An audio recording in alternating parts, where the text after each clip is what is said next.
السلام علیکم ورحمۃ اللہ تعالی وبرکاتہ۔ وعلیکم السلام ورحمۃ اللہ وبرکاتہ۔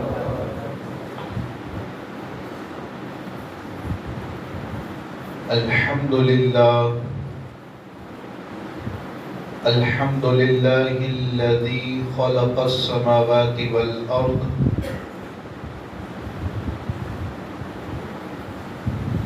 والصلاة والسلام على رسوله الذي خلق له السماوات والأرض وعلى آله وأصحابه أجمعين، أما بعد، فأعوذ بالله من الشيطان الرجيم، بسم اللہ الرحمن الرحیم۔ لقد كان لكم في رسول الله أسوة حسنة، صدق الله العظيم، وبلغنا رسوله النبي الأمين المختار الكريم، ونحن على ذلك لمن الشاهدين والشاكرين، والحمد لله رب العالمين۔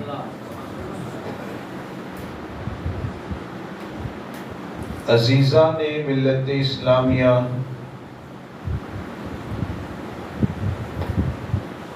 اس سے پہلے کہ گفتگو کا آغاز کیا جائے، میں گزارش کروں گا کہ جو حضرات باہر تشریف فرما ہیں، اگر اندر جگہ خالی ہے تو آپ اندر تشریف لے آئیں، سامنے رہیں گے تو بہت ساری باتیں ایسی ہوں گی کہ آپ اشارات کے ذریعہ ان باتوں کو اچھی طریقے سے سمجھ سکیں گے۔ آئیے سوالات و جوابات کا سلسلہ شروع کرنے سے پہلے ہدیہ درود و سلام آقائے نامدار کی بارگاہ میں پیش کرتے ہیں۔ پڑھیں الصلاۃ والسلام علیک یا خاتم النبیین، الصلاۃ والسلام علیک یا سید المرسلین، وعلی آلک واصحابک یا افضل المرسلین۔ پیارے آقا علیہ الصلاۃ والتسلیم کے پیارے دیوانوں، رمضان المبارک کا عظمت و برکت والا مہینہ ہمارے درمیان جلوہ افروز ہے۔ آج رمضان المبارک کی 25ویں شب، اس کی برکتیں اور رحمتیں ہم حاصل کر رہے ہیں۔ جیسا کہ آپ حضرات پہلے سے جانتے ہیں کہ شب قدر کے حوالے سے اللہ کے رسول علیہ السلام نے یہ بیان فرمایا گیا کہ رمضان کے مہینے کے آخری عشرے کی جو تاخراتیں ہیں، ان تاخراتوں میں شب قدر کو تلاش کرنے کا حکم اللہ کے رسول علیہ السلام نے ہمیں عطا فرمایا۔ 25ویں شب یہ انہی شبوں میں سے، انہی راتوں میں سے ایک رات ہے۔ آج کی رات بڑی عظمت و برکت اور رحمت و رفعت والی رات گئے۔ اس رات میں ہم شریعت کے کچھ احکام مسائل سیکھنے کی کوشش کرتے ہیں اور نیت یہی رکھتے ہیں کہ جو کچھ شریعت کے احکام ہم تک پہنچائے جائیں گے، انشاءاللہ تعالی ان تمام باتوں کو ذہنوں میں محفوظ رکھ کر عملی جامہ پہنائیں گے اور دوسروں تک بھی انہیں عام کرنے کی کوشش کریں گے۔ آئیے اب سوالات و جوابات کا سلسلہ شروع کرتے ہیں۔ السلام علیکم ورحمۃ اللہ وبرکاتہ۔ وعلیکم السلام ورحمۃ اللہ۔ مفتی صاحب کی بارگاہ میں یہ عرض ہے سوال کہ نماز سے پہلے جو تکبیر کہی جاتی ہے اقامت، اس کے اندر حی علی الصلاۃ پر کھڑے ہونا چاہیے یا حی علی الفلاح پر، یا تکبیر سے پہلے کھڑے ہو جانا چاہیے؟ اقامت سے متعلق سوال کیا گیا کہ نماز قائم کرنے سے پہلے جو اقامت کہی جاتی ہے، جس کو ہمارے یہاں تکبیر کہنا بھی بولتے ہیں، تو اس میں کھڑے ہونے کا سنت طریقہ کیا ہے؟ کھڑا ہونا کب سنت ہے؟ یاد رکھیں حدیثوں میں اور حضور علیہ الصلوۃ والسلام کے صحابہ نے جو روایتیں ہم تک پہنچائی گئے، ان روایتوں اور ان حدیثوں کی روشنی میں جو ہمارے علماء اہل سنت نے، ہمارے بزرگان دین نے سنت طریقہ ہمیں بتایا گیا، وہ 3 طریقے سنت ہمارے سامنے بتائے گئے کہ علماء نے ہمیں 3 طریقے بتائے ہیں۔ 2 طریقے اس صورت میں ہیں جبکہ امام صاحب موجود نہیں گئے، اقامت جب کہی جا رہی ہے تو اس وقت امام موجود نہیں گئے، تو ایسی صورت میں اب اقامت کے وقت اور نماز کے لیے جو تکبیر کہی جا رہی ہے اسی وقت اگر امام صاحب آتے ہیں تو اس کے بارے میں سنت طریقہ جو حضور علیہ الصلوۃ والسلام کے صحابہ کرام سے ثابت ہے، وہ 2 سنت طریقے ہیں۔ مان لیجئے کہ اگر امام صاحب آگے کی طرف سے آ رہے ہیں، جیسے ایک ایگزامپل سمجھیے کہ یہ آپ جو لوگ بیٹھیں گے قبلہ کی طرف چہرہ کر کے آپ بیٹھیں گے، اب اقامت کے وقت امام صاحب اگر آگے کی طرف سے قبلے کی جانب سے آ رہے ہیں، آپ سب کی نظر امام صاحب پر پڑ رہی ہے، تو ایسی صورت میں تو سنت یہی ہے کہ امام صاحب کو جب آتا ہوا دیکھیں تو سب لوگ کھڑے ہو جائیں۔ اقامت کے وقت امام صاحب کو جب دیکھیں گے تو سب لوگ کھڑے ہو جائیں گے۔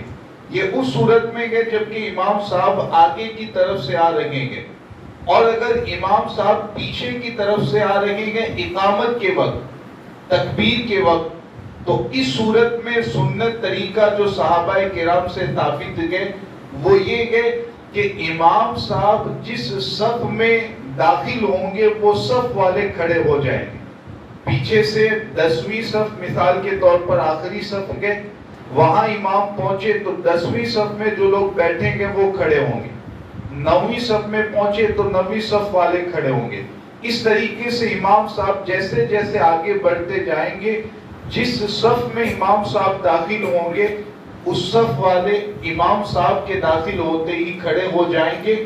یہ دوسرا طریقہ جو سنت طریقہ ہے، اس صورت میں جبکہ امام صاحب اقامت کے وقت موجود نہیں تھے اور پھر اقامت کے وقت امام صاحب پیچھے سے آتے ہیں۔ یہ 2 طریقے آپ نے سمجھ لیے۔ یہ اس صورت کی بات ہے جبکہ اقامت کے وقت امام صاحب موجود نہ ہو۔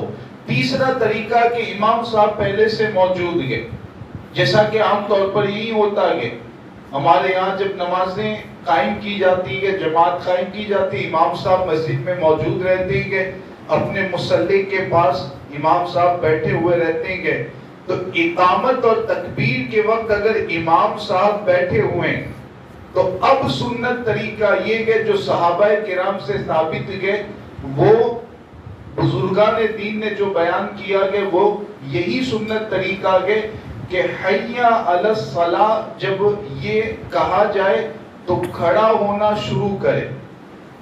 حی علی الصلاۃ جب کہا جائے، اقامت کہنے والا جب یہ کہے تو آہستہ سے کھڑا ہونا شروع کریں، کھڑا ہونا شروع کر دینا کہ حی علی الصلاۃ کہنے پر۔ تو امام صاحب اگر موجود گئے تو اس صورت میں حی علی الصلاۃ جب تکبیر کہنے والا کہے گا اس وقت کھڑا ہونا، یہ سنت طریقہ ہے۔ تو تین طریقے جو حدیثوں میں بیان کیے گئے گے اور صحابہ کرام سے جو ثابت گئے وہ میں نے آپ تک پہنچا دیے گئے۔ ان کے علاوہ اگر کوئی اور طریقے پر عمل کرتا گئے تو یقیناً یہ سنت کے خلاف گئے۔ صحابہ کی سنت، حضور علیہ الصلوۃ والسلام کی حدیثوں سے جو ثابت گئے وہ سنت یہی ہے کہ حی علی الصلاۃ جب کہا جائے اس وقت کھڑا ہونا شروع کرے، امام صاحب جبکہ پہلے سے موجود گئے۔ تو تین طریقے سنت کے جو میں نے آپ تک پہنچا دیے۔ سبحان اللہ۔ امام کے پیچھے سورہ فاتحہ کا پڑھنا کیسا ہے؟ ہم جس امام کی تقلید کرتے گے اور جس امام کی پیروی کرتے ہیں، اب یہ تقلید کے بارے میں بھی کچھ لوگوں کو بہت تکلیف ہوتی ہے اور لوگوں کو گمراہ کرنے کی کوشش کرتے ہیں کہ تقلید کا مطلب کیا ہے، وہ بھی میں آپ کے سامنے واضح کروں۔ آپ جانتے ہوں گے، اتنی بات تو غالباً آپ کو معلوم ہوگی کہ شروع سے لے کر اب تک 4 امام ایسے گزرے گئے کہ جن کی عام طور پر تقلید کی جاتی ہے اور جن میں سے کسی ایک کی تقلید کوئی نہ کوئی ضرور کرتا ہے۔ جو بھی مقلد ہوگا، تقلید کرنے والا ہوگا، 4 اماموں میں سے کسی نہ کسی ایک امام کی تقلید ضرور کرے گا۔ اب تقلید کا مطلب کیا ہوتا ہے؟ جیسے ہم کس کی تقلید کرتے ہیں؟ امام اعظم ابو حنیفہ نعمان بن ثابت رحمت اللہ تعالی علیہ کی۔ یہ کب کے بزرگ ہیں؟ پہلی صدی عیسوی کے بزرگ گئے، 80 سن ہجری میں ان کی ولادت ہوئی گئے اور 150 سن ہجری میں ان کا وصال اور ان کا انتقال ہوا گیا۔ 70 سالہ زندگی اللہ تعالیٰ نے ان کو عطا فرمائی ہے۔ تو پہلی صدی میں ان کی ولادت ہو چکی تھی۔ امام اعظم ابو حنیفہ، ہم ان کی تقلید کرتے ہیں۔ اب تقلید کا مطلب کیا ہوتا ہے؟ تقلید کا مطلب یہ ہوتا ہے کہ شریعت کے ایسے فروعی مسائل کہ جن فروعی مسائل کا ذکر قرآن اور حدیث میں ہر جگہ ہر بندے کو نظر نہیں آتا، ہر جگہ ہر بندہ ان مسائل کو نہیں سمجھ سکتا ہے، تو ایسے فروعی مسائل میں امام اعظم کی ہم تقلید کرتے ہیں۔ اور امام اعظم کا طریقہ کیا ہوتا ہے؟ قرآن کی آیتیں اور حضور علیہ السلام کی حدیثیں اور صحابہ کرام کا عمل، یہ ان کی نظروں کے سامنے ہوتا ہے۔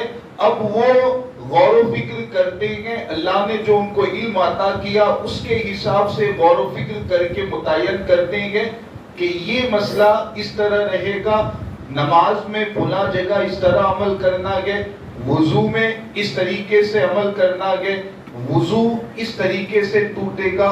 یہ جو مسائل ہیں، یہ جو باتیں ہیں، امام اعظم ابو حنیفہ نے یا کسی اور امام نے ایسا نہیں ہے کہ اپنے طور پر بیان کی، یا تو قرآن کی کسی آیت کی روشنی میں یا کسی حدیث کی روشنی میں یا صحابہ کے اقوال اور اعمال کی روشنی میں انہوں نے وہ باتیں اور وہ مسائل بیان کیے ہیں۔ تو امام اعظم کی تقلید ہم کرتے تو ہیں، لیکن انہوں نے بھی قرآن، حدیث اور صحابہ کے اعمال اور اقوال کی روشنی ہی میں مسائل بیان کیے ہیں، تو ہم امام اعظم کی تقلید کرنے والے ہیں۔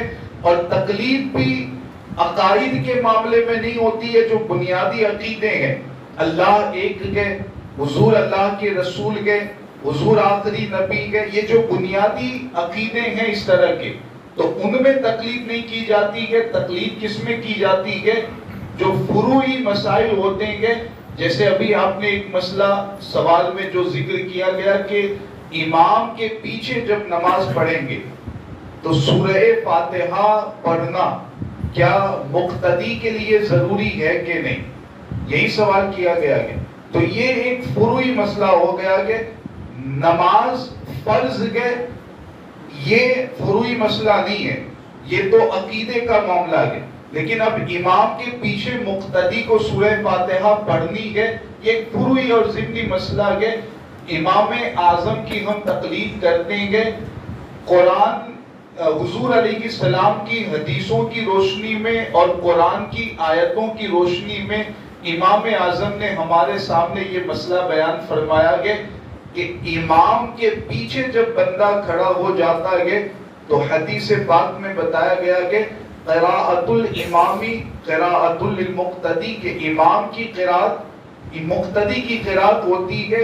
اب امام کے پیچھے مقتدی کو کچھ بھی پڑھنے کی ضرورت نہیں ہے. امام قراءت کرے گا چاہے بلند آواز سے کرے آہستہ کرے, مقتدی کے لیے وہی قراءت کافی ہوگی. الگ سے مقتدی کو قراءت کرنے کی ضرورت نہیں ہے. نہ سورہ فاتحہ پڑھنے کی ضرورت ہے, نہ سورہ فاتحہ کے علاوہ کسی اور سورت کی تلاوت کرنے کی ضرورت ہے. تو ہمارے امام نے ہمیں یہ مسئلہ حدیثوں کی روشنی میں قرآن کی آیتوں کی روشنی میں بتایا کہ ہم ان کی تقلید کرتے ہیں. اس لیے امام کے پیچھے جب ہم کھڑے ہو جاتے ہیں, چاہے بلند آواز سے امام قرات کرے یا آہستہ قرات کرے, امام کے پیچھے ہم سورہ فاتحہ نہیں پڑھتے. اور یہ مسئلہ امام اعظم نے کہاں سے بیان کیا؟ آیتوں اور حدیثوں کی روشنی ہی میں بیان کیا گیا.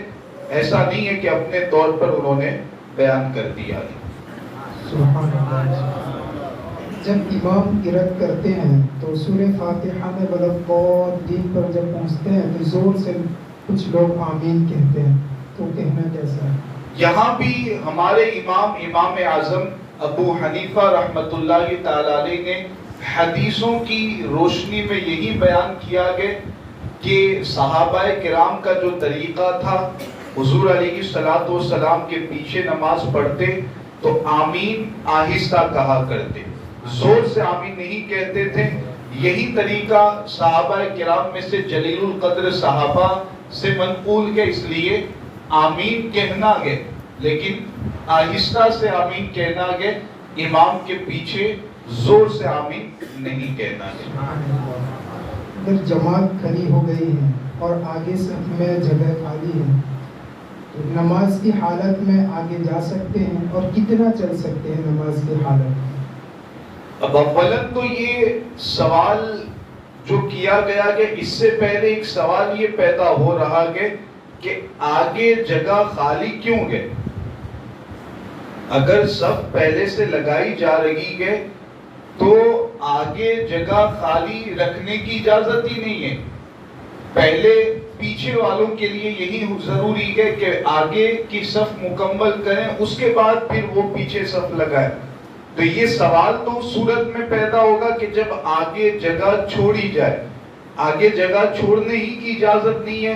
پہلی صف لگ رہی ہے تو مکمل جب پہلی صف ہو جائے اس کے بعد دوسری صف لگانی ہے, وہ مکمل ہو جائے تب تیسری صف لگانی ہے. اسی طریقے سے اخیر تک صفیں لگانی ہے. تو آگے جگہ چھوڑنے کی اجازت ہی نہیں ہے. تو اب یہ سوال کرنا کہ جگہ چھوٹی ہے اور اس کے بعد پھر آگے بڑھیں, یہ کوئی سوال پیدا ہوتا ہی نہیں ہے, اس طریقے سے کرنا ہی نہیں ہے. اکثر تراویح میں پیچھے کی دو جو صف ہوتی ہیں ایک دو صف, اس کے اندر اکثر ایسا ہوتا ہے کہ کچھ لوگ بیچ میں سے نکل کے چلے جاتے ہیں تو اس وقت جگہ خالی ہو جاتی ہے. تو بیچ میں سے نکل کے وہ نماز شروع ہونے کے بعد نہیں جاتے, وہ جب دعا ہو رہی ہوتی ہے یا دعا کے بعد جب دوسری رکعت پڑھنے کے لیے تیسری چوتھی پانچویں جو بھی نماز پڑھنے کے لیے کھڑے ہوتے ہیں اس وقت وہ نکلتے ہیں. تو جب وہ نکلیں گے تو پیچھے والا بندہ آگے آ جائے. یہ سوال پہلے میں آپ سمجھ لیں گے کہ سوال ہی پیدا نہیں ہوتا ہے کہ نماز شروع کر لے پھر آگے بڑھیں. نماز شروع کرنے سے پہلے آگے بڑھ جانا ہے. جب جماعت صف لگائی جا رہی ہے آپ دیکھ رہے ہیں کہ آگے جگہ خالی ہے تو آپ کو آگے بڑھ جانا ہے. تو تراویح کی نماز کو یا باقی 5 وقت کی نماز کو جگہ چھوڑنے کی جو عادت بعض لوگوں کی ہوتی ہے کہ آگے والی صف میں جگہ خالی ہے. اب کچھ لوگ تو سستی کی وجہ سے بالکل کنارے میں جگہ خالی ہے تو اب کہاں وہاں تک جائیں گے, کوئی نہ کوئی آگے صف پور کر دے گا, اس لیے پیچھے دوسری نئی صف لگانا شروع کر دیتے ہیں. یہ طریقہ بالکل غلط گئے. اللہ کے رسول علیہ الصلوۃ والسلام کی حدیث پاک اس سے متعلق موجود ہے، من وصل صفا وصلہ اللہ ومن قطع صفا قطعہ اللہ، کہ جو صف کو متصل رکھتا ہے اور صف میں جگہ نہیں چھوڑتا ہے تو اللہ تبارک و تعالی اسے ملائے گا اور اس کو بھی جنت میں داخل فرمائے گا. اور جو صف کو چھوڑے گا، صف منقطع کرے گا تو اللہ تعالیٰ اس کے درمیان بھی قطع فرما دے گا، اس کے درمیان بھی اللہ تبارک و تعالیٰ اس کے اور جنت کے درمیان خالی جگہ کر دے گا، اس کو جنت میں داخل نہیں کیا جائے گا. یہ سخت وعید کے صف منقطع کرنے کے حوالے سے، صف توڑنے کے حوالے سے، صف میں جگہ چھوڑنے کے حوالے سے. تو خیال رکھیں جب بھی آپ نماز کے لیے آئیں. اور یہاں میں یہ بھی کہوں گا کہ اگر آپ کی رکعت چھوٹتی ہے تو چھوٹنے دیں. بعض لوگ کیا کرتے ہیں، امام صاحب اگر رکوع کی حالت میں گئے، اب جلدی جلدی آ کر کے پیچھے کی صف لگا دیں گے تاکہ رکعت مل جائے.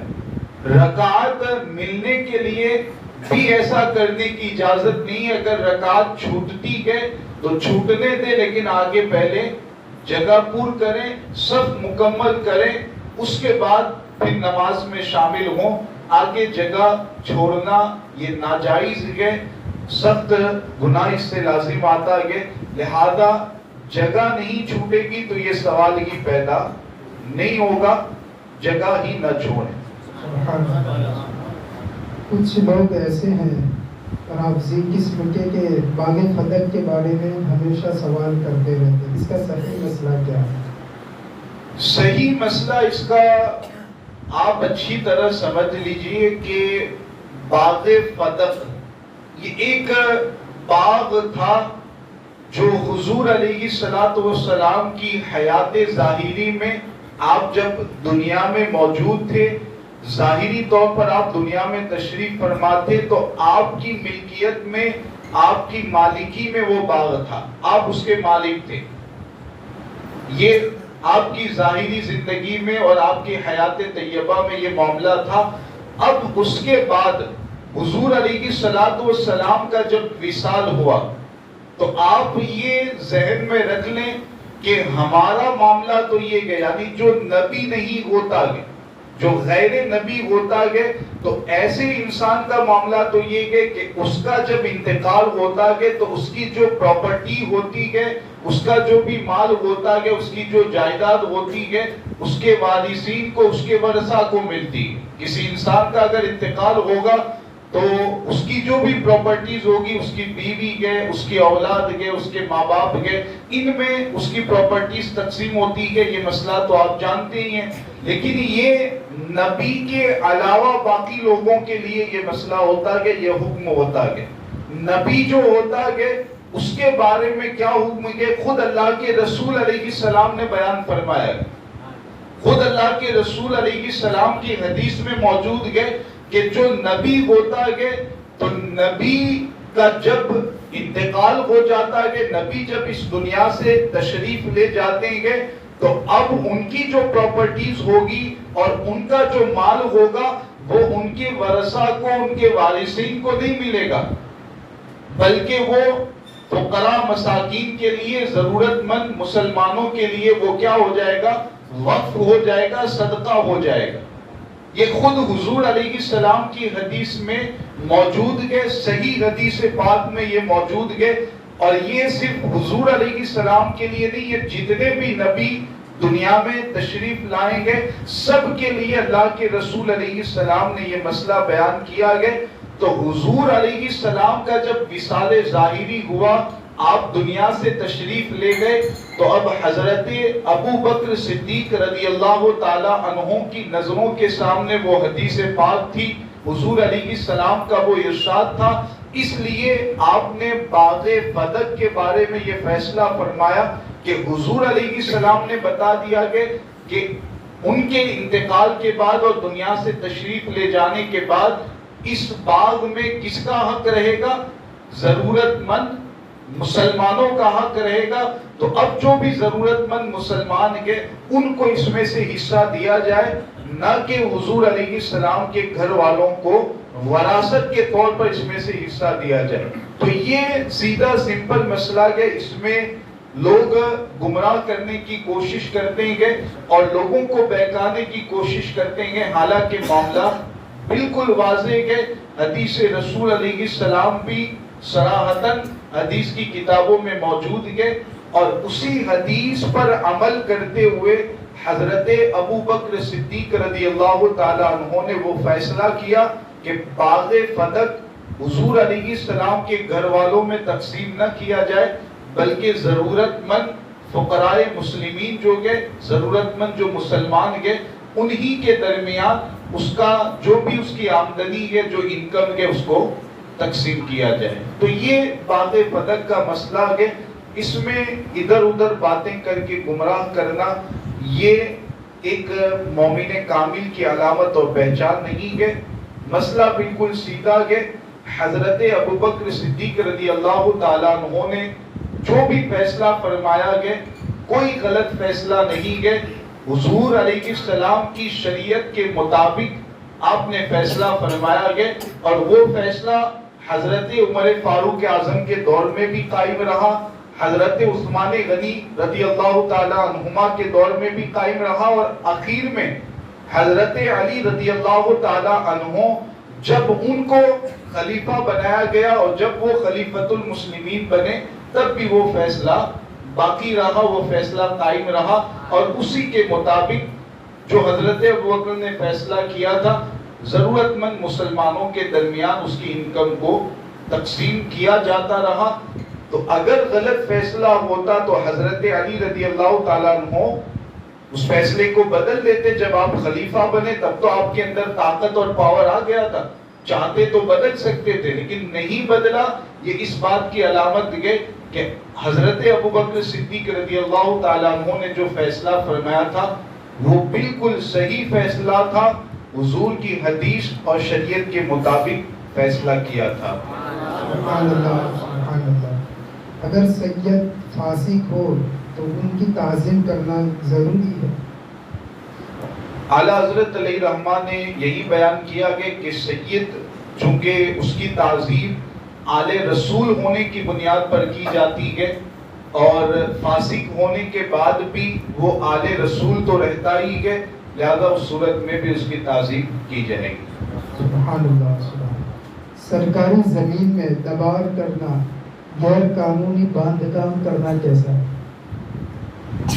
غیر قانونی جو زمین پر قبضہ کیا جاتا ہے اور اس میں پھر مکان بناتے ہیں لوگ، دکانیں بناتے ہیں، عمارتیں بنائی جاتی ہے، یہ سخت ناجائز ہے. شریعت نے اس سے منع کیا کہ غیر قانونی اس طریقے سے کام کرنا شرعاً اس کی اجازت نہیں ہے. اس سے بچیں. اگر کسی نے ایسا کیا گیا تو وہ اس معاملے سے دور ہونے کی کوشش کریں. سبحان اللہ. کیا وضو کی حالت میں کھانا کھانے سے وضو ٹوٹ جاتا ہے؟ یہ مسئلہ کہاں سے بیان کر دیا؟ اگر سوال نہیں پوچھتے تو پھر لوگ یہ کہتے ہیں ہمارا سوال ابھی تک پہنچا کیوں نہیں. یعنی یہ غلط فہمی لوگوں میں پائی جاتی ہے کیا اس طرح؟ نہیں، ایسا کوئی مسئلہ نہیں ہے.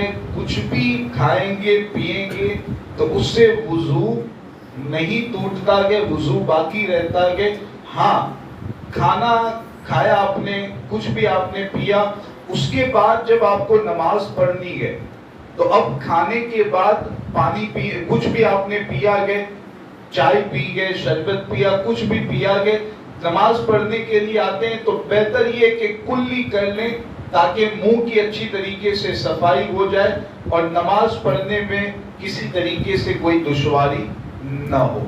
ورنہ الگ سے وضو ٹوٹ جاتا ہے اور نئے سرے سے پھر آپ کو وضو کرنا پڑے گا. یہ غلط ہے. اگر ایسا کہیں پر مشہور ہے تو یہ غلط مشہور ہے. کھانا کھانے سے اور کسی چیز کو پینے سے وضو نہیں ٹوٹتا ہے. بہتر ہے کلی کر کے پھر آپ نماز پڑھیں، یہ ایک الگ بات ہے. قبرستان میں میت کو دفن کرنے کے بعد 40 قدم دور جا کر فاتحہ پڑھتے ہیں، یا سب کو باہر نکالنے کے بعد اذان دیتے ہیں، تو سب کو باہر نکال دینا یہ جائز ہے؟ جائز ہے کا مطلب اب اذان دینے کا جو طریقہ ہمارے بزرگوں نے بتایا گیا وہ یہی ہے. اذان دینے کا اصل جو مقصد ہے وہ پہلے آپ سمجھ لیجیے. قبر پر جو اذان کہی جاتی ہے اس کا مقصد کیا ہوتا ہے؟ اللہ کے رسول علیہ الصلوۃ والسلام کی یہ حدیث پاک حدیث کی کتابوں میں موجود ہے. لقنوا موتاکم بلا الہ الا اللہ، یعنی اپنے مردوں کو تلقین کرو کلمہ شہادت کی، اپنے مردوں کو کلمہ شہادت کہنا سکھاؤ. یعنی مطلب کیا ہے کہ قبر میں جب ہم مردے کو اتارتے ہیں، میت کو اتارتے ہیں، تو سوالات کے لیے سوال پوچھنے کے لیے کون آتا ہے کہ کون آتے ہیں؟ منکر نکیر سوال پوچھنے کے لیے آتے ہیں. 3 سوال کیے جاتے ہیں، آپ نے بارہا سنا ہوگا، جانتے ہوں گے. ایک سوال تو رب کے بارے میں ہوتا ہے، ایک سوال دین کے بارے میں ہوتا ہے، اور ایک سوال حضور علیہ السلام کے حوالے سے کیا جاتا ہے. تو اب یہاں اللہ کے رسول علیہ السلام نے یہ بتایا کہ اپنے مردوں کو کلمہ شہادت کی تلقین کرو، لا الہ الا اللہ کہنے کی تلقین کرو، کیونکہ لا الہ الا اللہ کہنا جب تم سکھاؤ گے اور میت کے سامنے جب تم لا الہ الا اللہ کہو گے، ایک طرف اس سے سوال ہو رہا ہے رب کے بارے میں. تو لا الہ الا اللہ کلمہ جب پڑھو گے تم اس کے سامنے تو اسے یاد آ جائے گا کہ اس کا رب کون ہے. دین کے بارے میں جب پوچھا جائے گا کلمہ شہادت تم اس کے سامنے پڑھو گے تو اسے یاد آ جائے گا کہ میں دین اسلام کا ماننے والا تھا اور دین اسلام پر یقین رکھنے والا تھا.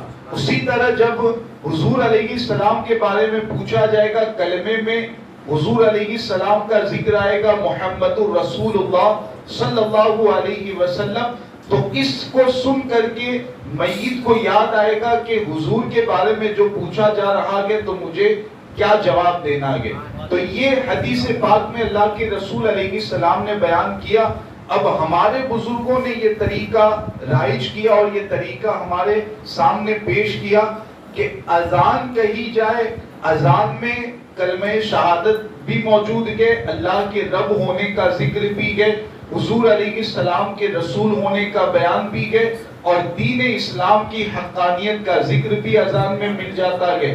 تو اذان کہیں گے تو یہ فائدہ ہے کہ میت کو جو تلقین کرنی ہے اور میت کو جو جوابات سکھانے ہیں اور جوابات دینے میں آسانی پیدا کرنی ہے وہ اذان کے ذریعہ ہو جائے گی. تو اذان کہنے کا جو طریقہ رائج کیا گیا ہے وہ اسی بنیاد پر. اور آپ جانتے ہیں کہ جب سب لوگ چلے جاتے ہیں اس کے بعد منکر نکیر آتے ہیں، تو اس لیے یہ کہا جاتا ہے کہ سب لوگ چلے جائیں، وہ ایک بندہ صرف رہے جو اذان کہے گا اور منکر نکیر سوالات کریں گے تو میت کو جوابات دینے میں آسانی رہے گی. تو یہ اس کی اصلی حکمت ہے. اس لیے کہا جاتا ہے کہ سب لوگ باہر چلے جائیں، اس کے بعد اذان دینے والا اذان کہے، منکر نکیر سوالات کریں تو اس اذان کے ذریعہ جوابات میں آسانی رہے گی. اسلام میں بلڈ ڈونیشن کرنا کیسا ہے، اس کی وضاحت فرمائیں، کیونکہ وہ بلڈ غیر مسلم کو بھی دیا جاتا ہے اور غیر مسلم سے دیا بھی جاتا ہے. بلڈ ڈونیٹ کرنا بغیر پیسے کے دینا اسلام نے اور شریعت نے اس کی اجازت دی ہے. پیسہ لیے بغیر بلڈ دے سکتے ہیں، چاہے کسی مسلمان کو دیں، کسی غیر مسلم کو دیں، اپنے سگے بھائی کو دیں، کسی دوسرے کے بھائی کو دیں. بلڈ ڈونیٹ کرنا بغیر پیسے کے کسی کو دینا یہ بالکل جائز ہے، شریعت نے اس کی اجازت دی ہے. ہاں، خون بیچنا اس کی شریعت نے اجازت نہیں دی ہے، خون بیچنا جائز نہیں ہے. پیسے لے کر کے کوئی کسی کو بلڈ دیتا ہے یہ ناجائز ہے، وہ پیسے اس کے لیے حلال نہیں ہوں گے. تو بلڈ ڈونیٹ کرنا شریعت نے اجازت دی ہے، مسلمان غیر مسلم سب کو ڈونیٹ کیا جا سکتا ہے. جو لوگ بلڈ بینک قائم کرتے ہیں، لوگوں کے خون جمع کرتے ہیں، تو ان میں بھی اگر وہ لوگ فری میں لوگوں کو خون دیتے ہیں، آپ نے تحقیق کر لی ہے کہ وہ لوگ پیسے نہیں لیتے ہیں، فری میں جس کو ضرورت رہتی ہے خون دیتے ہیں، تو ایسی بلڈ بینک میں خون جمع کروانا بھی جائز ہوگا، دے سکتے ہیں کہ ایسی بلڈ بینک میں خون، تو وہ پرسنلی بھی ڈونیٹ کر سکتے ہیں، بلڈ بینک میں خون جمع کروا سکتے ہیں، لیکن ایک خیال رکھیں کہ وہ لوگ کیسے لوگوں کو دیتے ہیں، پہلے وہ معلوم کر لیں، اس کے بعد پھر وہ بلڈ بینک میں آپ خون جمع کریں، تاکہ بیچ کر کے اگر وہ لوگ دیتے ہیں، دوسروں کو پیسے لے کر کے دیتے ہیں، تو پھر ایسی بلڈ بینک میں آپ ہرگز خون جمع نہ کروائیں۔ جی، کچھ لوگوں کے نام اللہ تبارک و تعالیٰ کے نام پر ہوتے ہیں، مثلاً رحمان، رحیم، رؤوف، ایسے لوگوں کو ان کے نام سے بلانا غلط ہے، مطلب ان کے نام کے آگے عبد لگانا ہی چاہیے یا نہیں؟ اللہ تبارک و تعالیٰ کے جو صفاتی نام ہے، آپ جانتے ہیں کہ اللہ تعالیٰ کا ذاتی نام تو ایک ہی ہے، وہ کیا ہے؟ اللہ، یہ ذاتی نام ہے۔ اس کے علاوہ صفاتی نام کے جو اللہ کی صفتیں ہیں، جیسے رحم کرنا، یہ اللہ کی صفت ہے، اسی سے ایک نام آیا رحمان۔ رحیم کا مطلب بھی ہوتا ہے رحم کرنے والا۔ ایسے ہی باقی جتنے بھی نام ہیں وہ صفاتی نام کہے جاتے ہیں۔ اب اللہ تعالیٰ کے صفاتی ناموں میں سے کچھ نام تو ایسے ہیں کہ اللہ تعالیٰ کے علاوہ کسی اور کے لیے بھی ان ناموں کا استعمال کیا جا سکتا ہے۔ یہ بہت اہم بات ہے، اس کو ذہنوں میں محفوظ کرنا ہے، توجہ دیں۔ اللہ تعالیٰ کے کچھ صفاتی نام ایسے ہیں کہ اللہ کے علاوہ دوسروں کے لیے بھی ان کا استعمال ہو سکتا ہے، جیسے مثال کے طور پر رؤوف، یہ اللہ کا صفتی نام ہے نا، قرآن میں ذکر کیا گیا ہے۔ رؤوف یہ اللہ کا صفتی نام ہے، لیکن اللہ کے علاوہ کسی اور کے لیے بھی اس کا استعمال کرنا جائز ہے۔ خود قرآن مجید میں حضور علیہ السلام کے لیے رؤوف کا لفظ استعمال کیا گیا ہے، حضور کے لیے رؤوف کا لفظ بولا گیا ہے۔ ایسے ہی رحیم یہ لفظ بھی ایسا ہے جو اللہ کا صفتی نام ہے، دوسروں کے لیے اس کا استعمال کر سکتے ہیں۔ تو اللہ کے صفاتی کچھ نام ایسے ہیں کہ جو دوسروں کے لیے بھی استعمال کیے جا سکتے ہیں۔ ایسے ناموں میں تو ڈائریکٹ بغیر عبد کے، ڈائریکٹ اگر رؤوف کہہ کر کسی کو پکارا جائے، رحیم کہہ کر پکارا جائے تو اجازت رہے گی، جائز ہے، اس میں کوئی حرج نہیں ہے۔ البتہ اللہ تعالیٰ کے وہ صفاتی نام کہ جو اللہ کے علاوہ کسی اور کے لیے بولے نہیں جا سکتے ہیں، اللہ ہی کے لیے ان کا استعمال ہو سکتا ہے، جیسے رحمان، یہ اللہ کے علاوہ کسی بھی کے لیے بھی استعمال نہیں ہو سکتا، یہاں تک کہ حضور علیہ السلام کے لیے بھی کوئی استعمال کرے گا تو غلط۔ ایسے ہی رزاق، رزاق کا مطلب بہت زیادہ رزق دینے والا، یہ بھی وہ نام ہے کہ جو اللہ کے لیے خاص ہے، اللہ تعالیٰ کے علاوہ کسی کے لیے استعمال نہیں ہو سکتا ہے۔ ایسے ہی صمد، صمد یہ بھی کسی کے لیے استعمال نہیں ہو سکتا۔ منان یہ بھی کسی کے لیے استعمال نہیں ہو سکتا۔ تو اس طرح کے جو نام ہے کہ جو اللہ ہی کے لیے استعمال ہو سکتے ہیں، ایسے ناموں میں اگر کسی انسان کا نام عبد الرزاق رکھا گیا ہے تو اب صرف رزاق کہہ کر کے اسے پکارنا، ہمارے یہاں تو عام ہے نا، یہ عبد الرزاق نام ہے تو رزاق کہہ کر کے اس کو بلاتے ہیں۔ عطاء الرحمن اگر نام ہے تو رحمان کہہ کر کے صرف پکارتے ہیں۔ عبد الصمد نام ہے تو صمد کہہ کر کے اس کو پکارتے ہیں۔ حالانکہ بغیر عبد کے صرف رزاق، رحمان، صمد اس طرح نام لینا یہ سخت ناجائز ہے، ہرگز ہرگز اس کی اجازت نہیں ہے۔ بڑا اہم مسئلہ ہے، لوگ جانتے نہیں گے اور پھر عمل بھی نہیں کرتے گے، اس لیے خیال رکھنا کہ عبد الرزاق، عبد الرحمن، عطاء الرحمن، عبد الصمد، اس طرح اگر کسی کا نام گئے تو پورا نام لے کر کے اس کو پکاریں، رزاق، رحمان اور صمد کہہ کر کے ہرگز اس انسان کو نہ پکارا جائے۔ بینک میں سونا رکھ کر کیش لون لی ہے تو اس سونے پر زکوٰۃ دینا ہے یا نہیں؟ جو بھی سامان آپ کی ملکیت کا گئے لیکن آپ نے کسی کے پاس گروی رکھا گئے، چاہے وہ سونا گئے، چاہے وہ دکان گئے، چاہے وہ گاڑی گئے یا کوئی بھی اور سامان گئے، گروی رکھے ہوئے سامان کے حوالے سے یہ شریعت کا حکم ذہنوں میں محفوظ کریں کہ جب تک آپ نے اس کو گروی رکھا گئے اس کی زکوٰۃ آپ پر لازم نہیں ہوتی ہے۔ جب آپ اس کو چھڑا لیں گے، آپ کے قبضے میں وہ چیز آ جائے گی تو اس سال سے پھر زکوٰۃ کی شرطیں پائی جائیں گی تو اس کی زکوٰۃ آپ کو نکالنی ہوگی، لیکن جب تک وہ سامان آپ نے گروی رکھا گئے تب تک اس کی زکوٰۃ لازم نہیں ہوتی۔ تو سونا اگر کسی نے گروی رکھا گئے تو اس سونے پر بھی شرعاً زکوٰۃ لازم نہیں ہوگی۔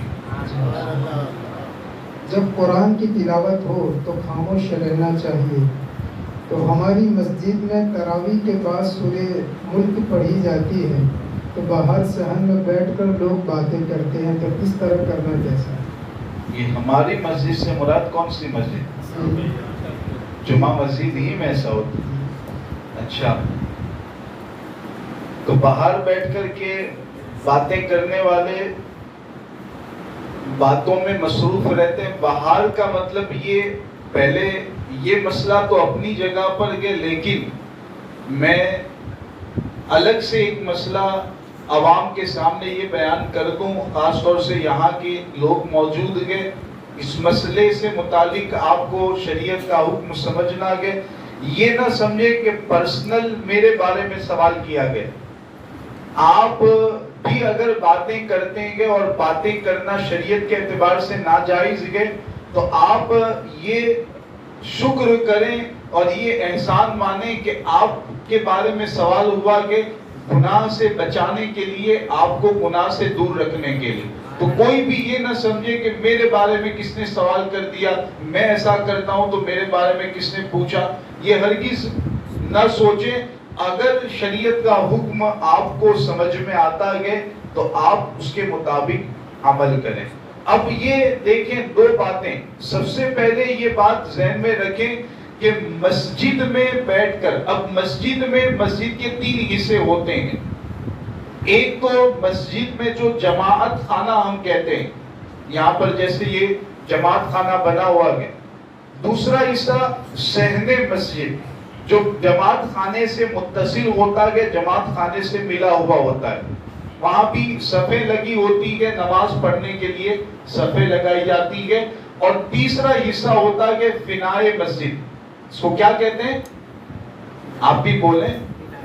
فنائے مسجد، وضو خانہ گئے، ٹوائلٹ گئے، پاخانہ، پیشاب خانہ، یہ جو حصہ ہوتا ہے مسجد کی 4 دیواری کے اندر ہی ہوتا ہے، لیکن اس کو کہتے ہیں فنائے مسجد۔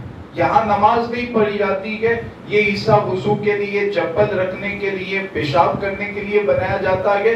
تو مسجد کے 3 حصے عام طور پر ہوتے ہیں، جماعت خانہ، صحن مسجد اور فنائے مسجد۔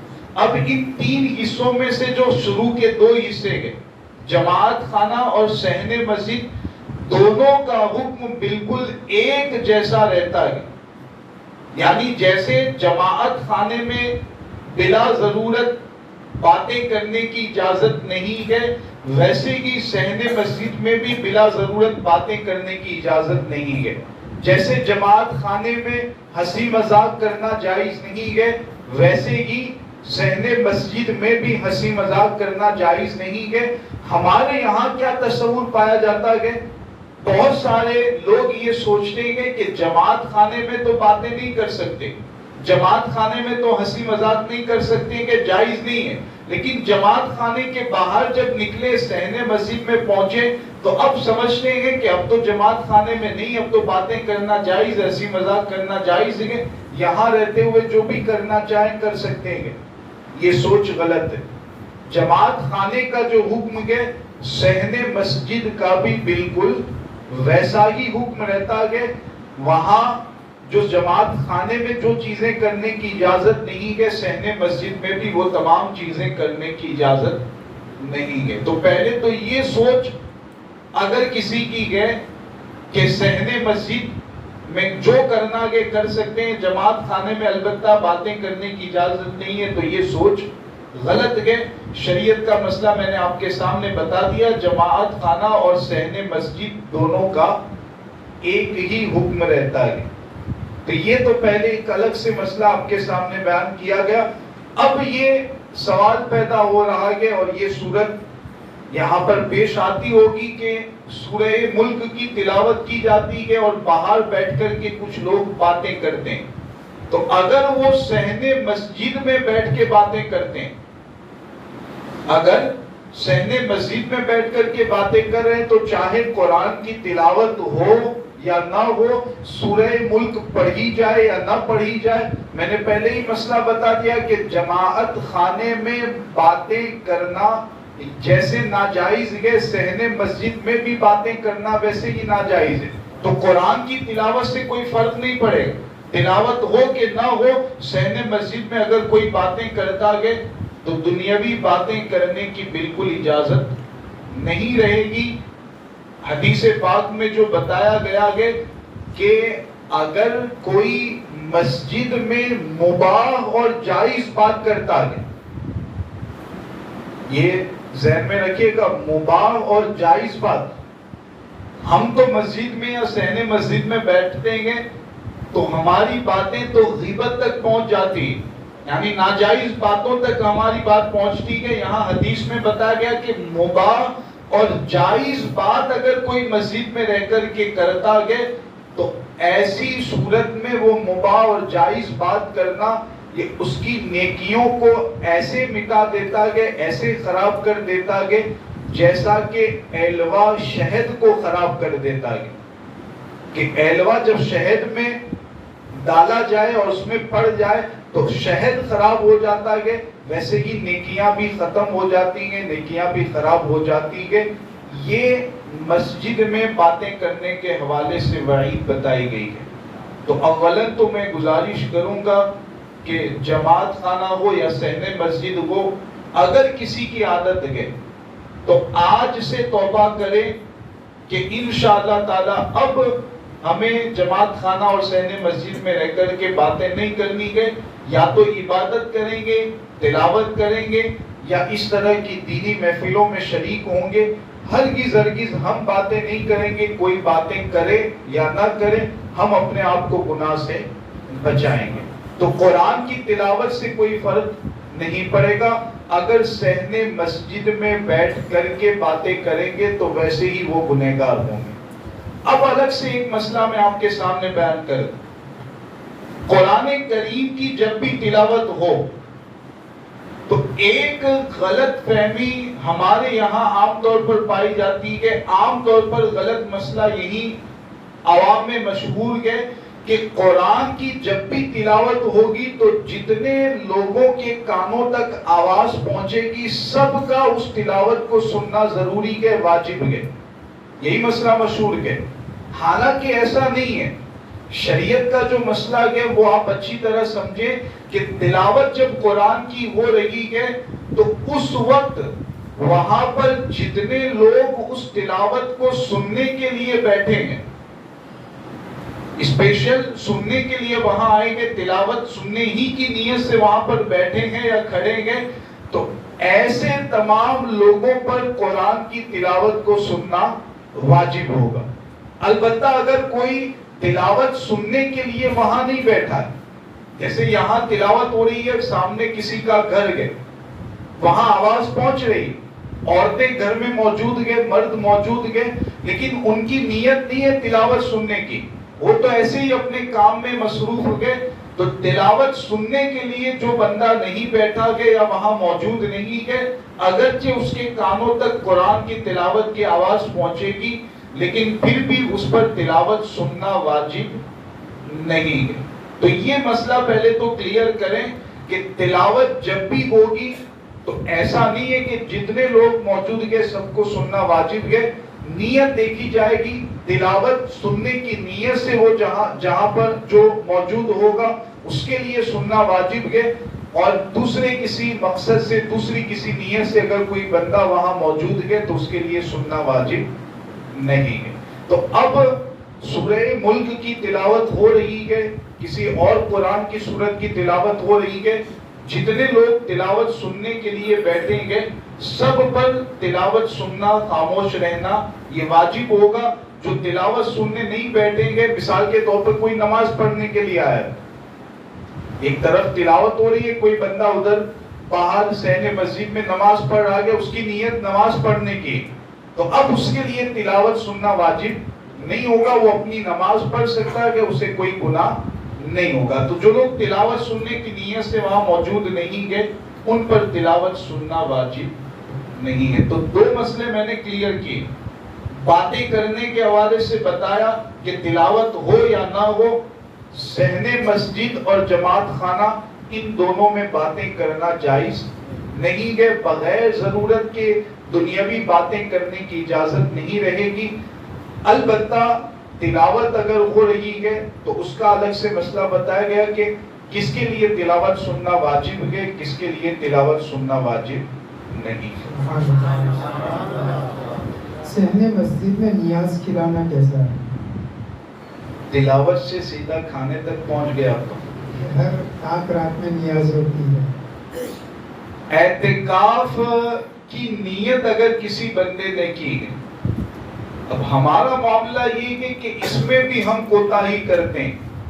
اب یہاں کتنے لوگ ایسے موجود ہوں گے کہ تقریباً 1 گھنٹہ، 1.5 گھنٹہ، 2 گھنٹے سے مسجد میں بیٹھیں گے لیکن اعتکاف کی انہوں نے نیت نہیں کی ہوگی۔ آئیے سب ساتھ میں اعتکاف کی نیت کر لیں تاکہ جس کی نیت نہیں ہے وہ بھی نیت کر لے اور اعتکاف کا ثواب اسے بھی مل جائے۔ نویت سنت الاعتکاف، تو اعتکاف کی نیت کا بڑا فائدہ ہے۔ عادت اپنی بنائیں کہ جب بھی مسجد میں داخل ہوں پہلے مسجد میں داخل ہونے کی دعا پڑھ لیں، اس کے بعد اعتکاف کی نیت کر لیں۔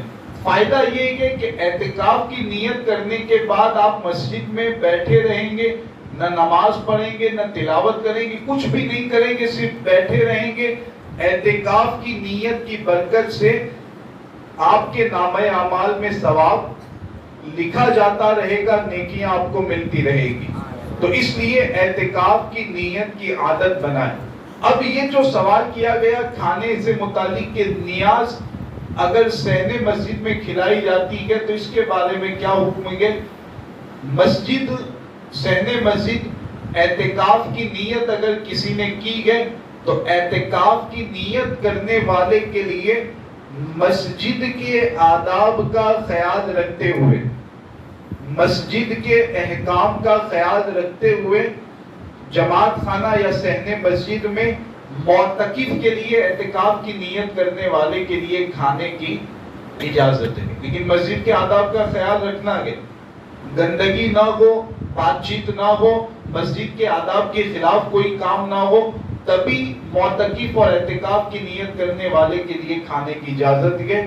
اعتکاف کی نیت اگر کسی کی نہیں ہے تو اس کے لیے مسجد میں یا صحن مسجد میں کھانے کی اجازت نہیں رہے گی۔ تو جو لوگ نیاز کرواتے ہیں وہ لوگ بھی اس کا خیال رکھیں، اور جو لوگ نیاز کھاتے ہیں وہ لوگ بھی اس کا خیال رکھیں کہ اگر صحن مسجد میں کھلایا جا رہا ہے، ابھی میں نے بتایا کہ وہ بھی مسجد کا حصہ ہے، خاموش رہتے ہوئے نیاز یہ ایک برکت والی چیز ہے، برکت حاصل کرنے کی نیت سے خاموشی کے ساتھ کھا کر کے آپ مسجد سے باہر نکل جائیں۔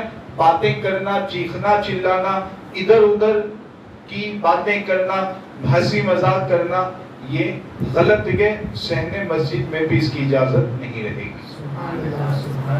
حالت روزہ میں ٹوتھ پیسٹ سے برش کرنا جائز ہے یا نہیں؟ منع ہے، اس سے بچیں، اس کی جگہ پر مسواک کا استعمال کریں، سنت پر عمل کا ثواب بھی ملے گا، منہ کی صفائی بھی ہو جائے گی۔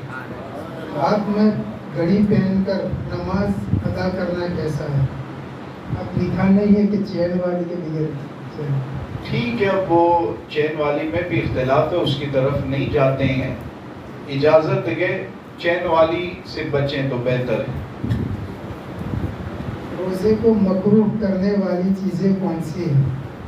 بہت لمبا چوڑا اس کا تو جواب رہے گا، رات ختم ہو جائے گی، لیکن یہ اس کا جواب مکمل نہیں ہوگا۔ بس مختصراً بتا دوں کہ روزے کی حالت میں اگر شریعت کے خلاف کوئی کام کرتے ہیں، جیسے جھوٹ بولنے سے شریعت نے منع کیا، اب روزے کی حالت میں جھوٹ بولیں گے تو اس سے روزہ مکروہ ہوگا، روزے کی نورانیت ختم ہو جائے گی۔ غیبت کرنے سے شریعت نے منع کیا، روزے کی حالت میں اگر غیبت کریں گے مکروہ ہوگا، روزے کی نورانیت ختم ہو جائے گی۔ تو جس کام سے شریعت نے منع کیا گیا، روزے کی حالت میں اگر وہ کام کریں گے، جھوٹ بولیں گے، غیبت کریں گے، چغل خوری کریں گے، غلط طریقے پر کسی سے ہنسی مذاق کریں گے، کسی کو دھوکہ دیں گے، کسی کو تکلیف دیں گے، تو ان تمام کاموں سے روزہ مکروہ ہوگا، روزے کی نورانیت ختم ہو جائے گی۔ تو ان کاموں سے اپنے آپ کو بچائے رکھیں اور کوشش کریں کہ تقویٰ پرہیزگاری کو باقی رکھتے ہوئے روزہ رکھیں، گناہوں سے بچتے ہوئے اپنے آپ کو روزے کی حالت میں رکھنے کی کوشش کریں۔ فجر کی نماز اگر چھوٹ جائے تو نماز گھر پر پڑھ سکتے ہیں یا مسجد میں آنا پڑے گا؟ جماعت اگر چھوٹ گئی ہے اور اب آپ نماز پڑھنا چاہتے ہیں تو پہلے تو دیکھ لیں کہ قریب میں کوئی اور سنی مسجد ہے جہاں جماعت آپ کو مل سکتی ہے۔ اگر مل سکتی ہے جماعت کسی سنی مسجد میں تو وہاں جا کر کیا پتہ کر لیں، کیونکہ جماعت کے ساتھ پڑھنے کا ثواب زیادہ ہوتا ہے کہ اکیلے نماز پڑھیں گے، اس کی جگہ اگر جماعت کے ساتھ نماز پڑھتے ہیں تو کتنا زیادہ ثواب ملتا ہے؟ 27 گنا زیادہ ثواب ملا کرتا ہے۔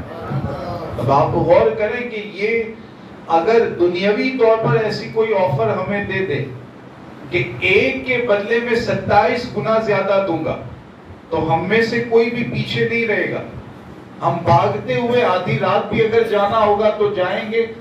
دینی طور پر اللہ تعالیٰ کا یہ کرم ہے، اللہ کا یہ فضل ہے، حضور علیہ السلام کے صدقے میں، اولیاء کرام کی صدقے میں اللہ تعالیٰ نے ہم پر یہ کرم فرمایا گیا کہ ایک نماز اکیلے اگر ہم پڑھتے گے تو ایک کے بدلے میں ایک ثواب ملتا ہے، لیکن وہی نماز جب جماعت کے ساتھ ادا کرتے گے تو نماز ایک ہی پڑھتے گے لیکن 27 گنا زیادہ ثواب اللہ کی طرف سے ہمیں عطا کیا جاتا ہے۔ تو گزارش پہلے تو یہی کی جاتی ہے کہ جماعت کا خیال رکھیں، دکان پر آپ بیٹھیں گے، بزنس کر رہیں گے، کسی اور کام میں مصروف ہوں گے، جماعت کا جب وقت ہو تو آپ مسجد میں آ کر ضرور جماعت میں شامل ہوں، اتنی بڑی نیکی سے اپنے آپ کو محروم نہ کریں۔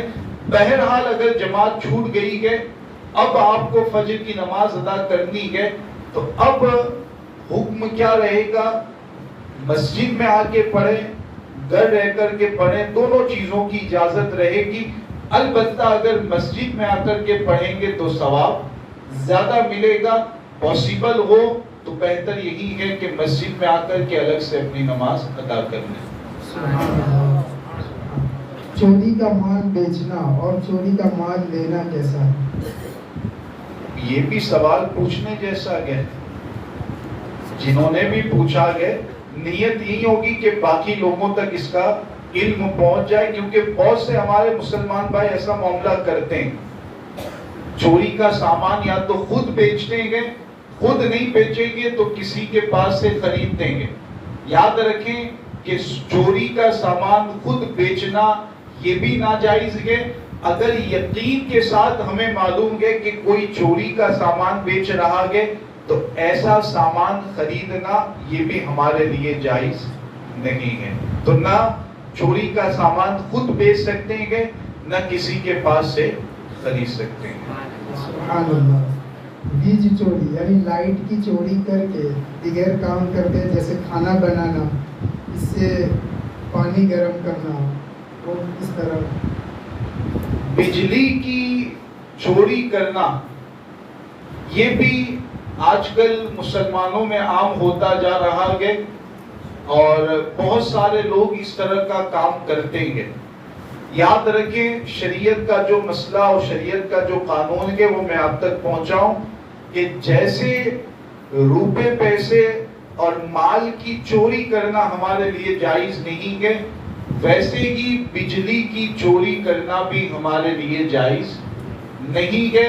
کوئی اپنے مکان میں بجلی کی چوری استعمال کرے، دکان میں استعمال کرے، مسجد میں استعمال کرے، مدرسے میں استعمال کرے، کہیں بھی چوری کی بجلی کا استعمال کرنا جائز نہیں ہے. خاص اس کا خیال رکھیں اگر کوئی ایسا کرتا ہے، آج کی رات بڑی رات ہے، مسجد میں بیٹھیں گے، سچے دل سے توبہ کریں اور اس گناہ کے کام سے اپنے آپ کو دور کر لیں. سبحان اللہ. مرد کے لیے لال کپڑا پہننا کیسا؟ اور آج کل نوجوان حضرات لمبے بال رکھتے ہیں، تو کتنے لمبے بال رکھنے کی شریعت نے اجازت دی؟ لال کپڑا پہننے کی اجازت ہے، مرد پہن سکتا ہے. یہ بھی ایک غلط مشہور ہے کہ لال کپڑا پہننا مرد کے لیے جائز نہیں ہے یا بچنا چاہیے، بچنے کا حکم ہے. ایسا کوئی مسئلہ نہیں ہے. بس مسئلہ صرف اتنا ہے کہ ایسا رنگ مرد استعمال نہ کرے، ایسے رنگ کا کپڑا نہ پہنے کہ بالکل دیکھنے والوں کو برا معلوم. یعنی کچھ کلر ایسے ہوتے ہیں جو عورتوں کے لیے خاص ہوتے ہیں.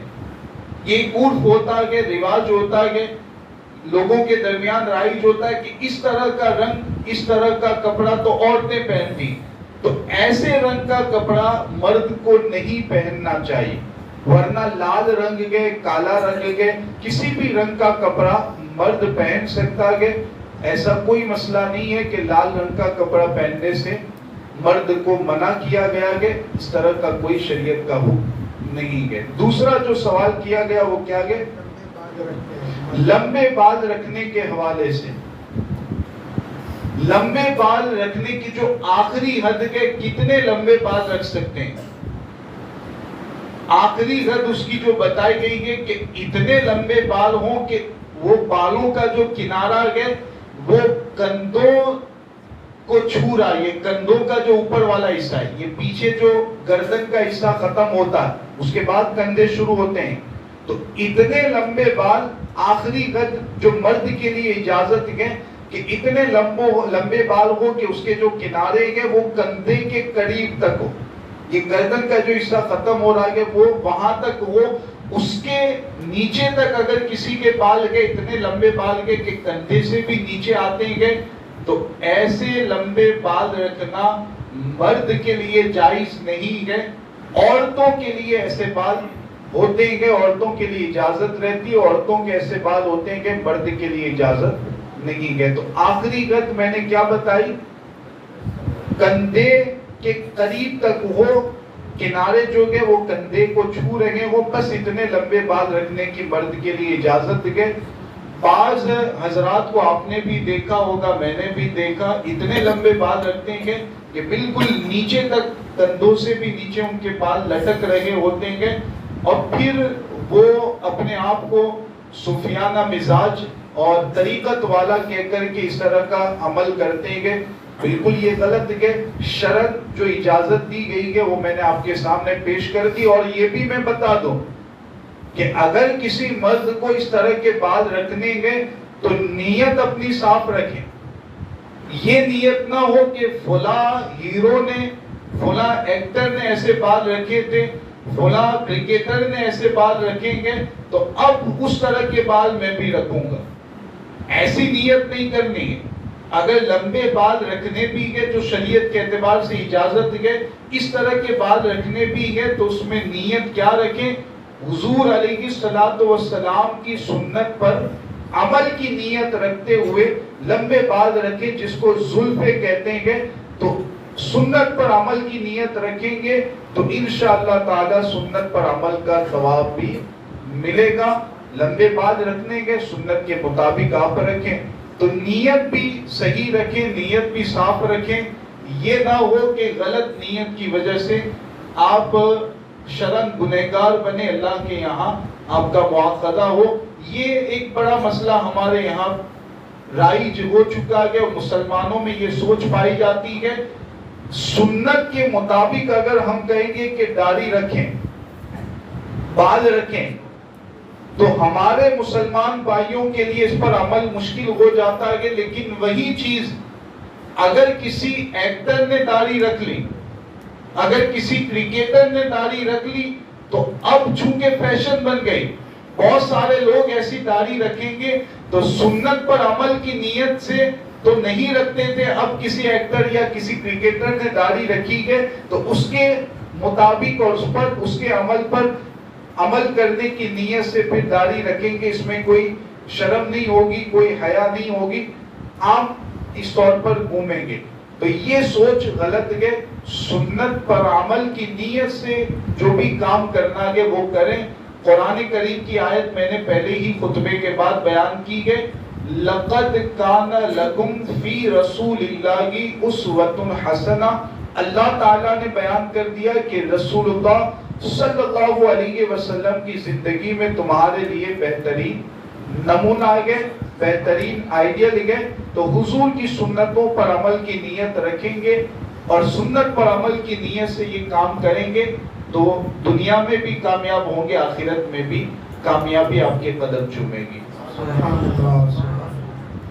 مرحوم سنی ہے اور اس کے گھر والے بد عقیدہ ہیں، جب مرحوم کا انتقال ہو جاتا ہے تو بد عقیدہ لوگ نماز پڑھا دیتے ہیں، تو اس وقت ہمیں کیا کرنا چاہیے؟ کیا ہمیں بعد میں الگ سے نماز جنازہ پڑھنے کی اجازت ہے؟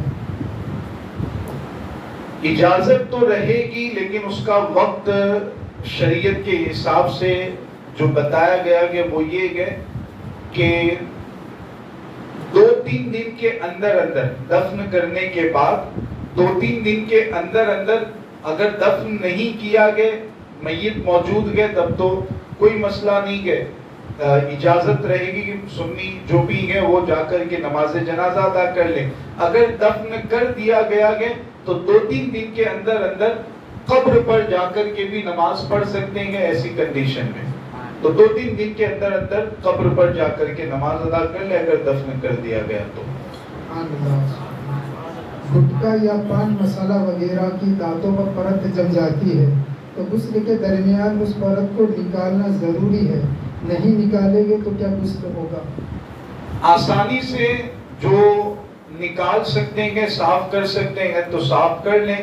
اگر بالکل ایسی حالت ہو چکی ہے کہ بہت کوشش کرنے کے بعد بھی وہ صاف نہیں ہو پاتے ہیں دانت، تو کوئی حرج نہیں کہ غسل ہو جائے گا، لیکن صاف کرنے کی کوشش کرنی ہے، جتنا حصہ نکال سکتے ہیں دانتوں میں سے اتنا حصہ نکالیں، باقی اگر زیادہ پریشانی اور تکلیف ہوتی ہے تو اس کو باقی رکھتے ہوئے غسل کریں گے، غسل صحیح ہو جائے گا۔ سبحان اللہ۔ شیئر مارکیٹ میں انویسٹ کرنا حرام ہے، پچھلی رات میں مفتی صاحب نے بتایا تھا، اس کی وضاحت فرما دیں۔ میں نے شمشاد صاحب، اچھا، شیئر مارکیٹ میں انویسٹ کرنے کو، اب یہ یاد رکھیں کہ ہمارے بزرگوں نے، ہمارے علماء نے 20 سال 22 سال 24 سال پہلے اس کے حوالے سے سیمینار ہو چکا ہے، اور اس وقت جو کنڈیشن تھی اور جو حالت تھی تو اس کے اعتبار سے تو ہمارے بزرگوں نے مطلقاً منع کر دیا تھا کہ اس کی اجازت نہیں رہے گی، اس میں پیسہ انویسٹ نہ کریں۔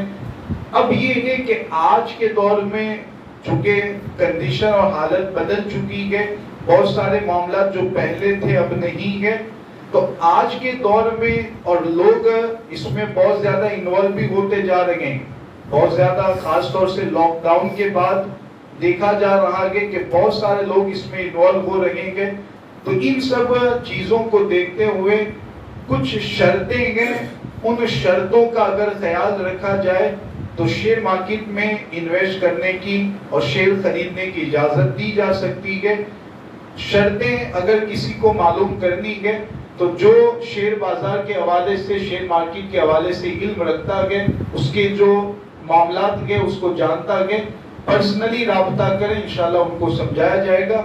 عام لوگ نہ سمجھ پائیں گے، نہ عام طور پر اس کو سمجھانا پاسبل ہے، کیونکہ اس کے معاملات جب تک جانتے نہیں ہیں تب تک وہ شرطیں سمجھنا اور اس کے مسائل سمجھنا یہ آسان نہیں ہوگا. پرسنلی رابطہ کریں گے انشاءاللہ سمجھا دیا جائے گا وہ شرطیں کیا کہ کس طور پر اجازت ہے، کن صورتوں میں اجازت نہیں ہے، پوری تفصیل انشاءاللہ تعالی سمجھا دی جائے گی. بات میں قسم کھانا کیسا ہے؟ حدیث پاک میں اللہ کے رسول علیہ السلام نے بات پر قسم کھانے سے منع فرمایا گیا، لہذا یہ عادت اگر ہے تو اس کو چھوڑنے کی کوشش کریں. بات پر قسم کھانا یہ منع ہے. جو آدمی وہابی کا اعلان کرے وہ آدمی کے لیے کیا حکم ہے؟ اس کو سمجھائیں کہ یہ غلط کام کر رہے ہیں کہ آئندہ ایسا نہ کریں. تو وہی اس کو سمجھا. اس کو علم ہی نہیں ہوگا کہ مرحوم کا مطلب کیا ہے، کس کو مرحوم کہہ سکتے ہیں کس کو نہیں کہہ سکتے. اس کو سمجھایا جائے، کوئی اچھا عالم دین ہو تو وہ اسے سمجھائے تاکہ آئندہ اس طرح کا عمل نہ کرے. جی سبحان اللہ. دیوبندی یا وہابی سے عید ملنا کیسا ہے، یا عید کے دن ان کے گھر جانا کیسا؟ منع کہ اس کی اجازت نہیں ہے. جو عالم وہابی کا رد نہ کرے وہ عالم سورہ کلی کو پسند کرتے ہیں، ان پہ کیا حکم ہے؟ رد کرنا اس کے طریقے مختلف ہوتے ہیں.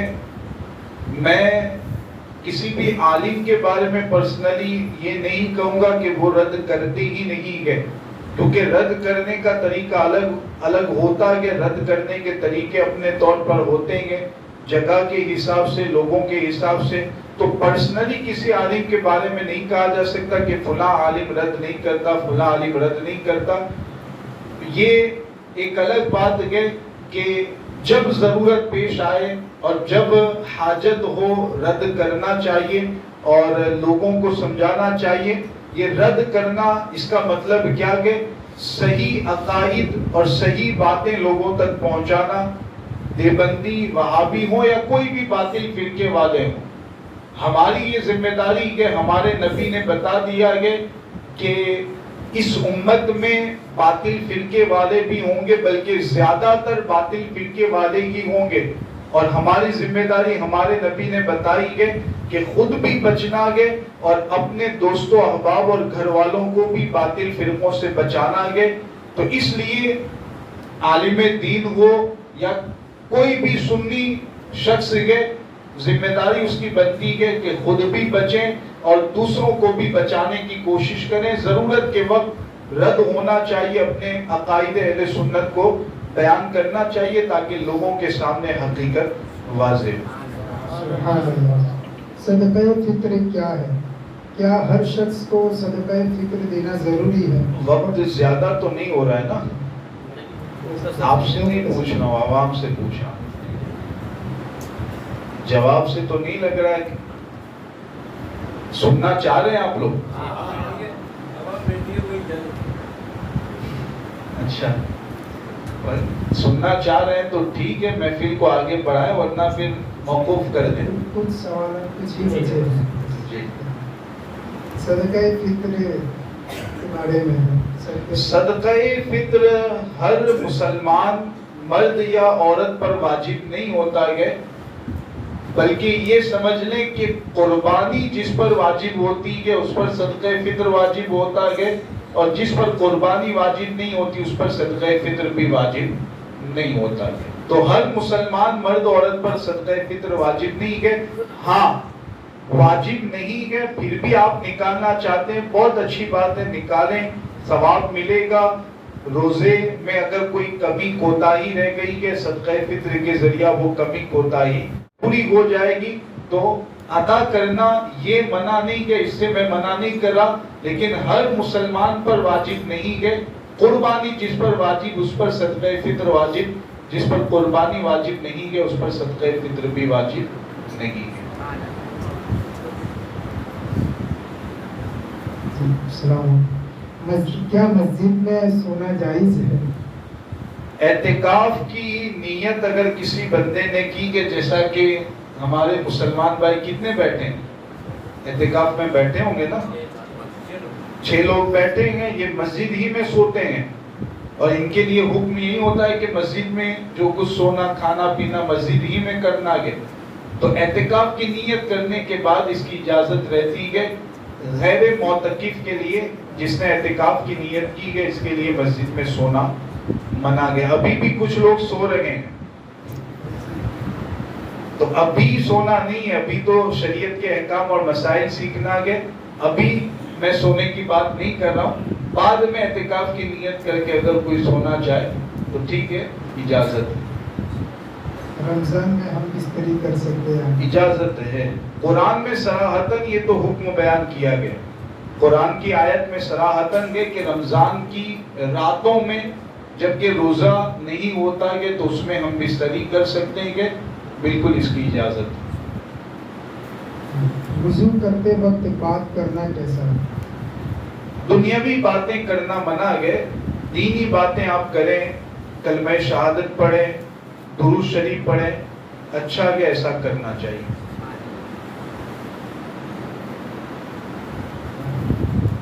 مغرب کی 2 رکعت سنت پڑھ رہا تھا دوسری رکعت میں بیٹھنے کے بجائے کھڑا ہو گیا اور تیسری رکعت چالو ہو گئی تیسری رکعت کے درمیان قرات میں یاد آیا تو تیسری رکعت کیا کرے؟